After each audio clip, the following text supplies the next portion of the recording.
चलिए लवर से मिलने वाला मैथिली में गाना सुनाते हैं आपको। एक लड़का है, वो अपनी लवर से मिलना चाहता है, लेकिन उसका घर जो है लड़की का, उसका गेट लॉक हो रहता है, लोहा वाला गेट है, और उसके पास एक कुतिया है, लड़की को कुतिया है। ये लड़का मिलेगा कैसे? जैसे ही लड़का जाता है गेट के पास, अब मिलने के लिए इशारा करेगा कि वो कुतिया समझ जाती है कि कोई अनजान पुरुष, कोई अनजान व्यक्ति आया है, जो कि ठीक बात नहीं है। तो वो कुतिया दौड़ती है काटने के लिए।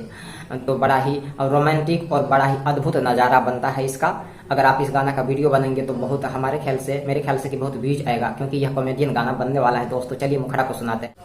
मिला हम जाय छियै जय अपन लभर सा, हे हो मिला हम जाय छियै जय अपन लभर सा, सुटेक जाय छियै भैया कुतिया के डर सा, गेटे पर रहै छियै उ सुंघ लै छै घर सा, सुटेक जाय छियै हम कुतिया के डर सा। हो मिला हम जाय छियै जय अपन लभर सा, सुटेक जाय छियै भैया कुतिया के डर सा।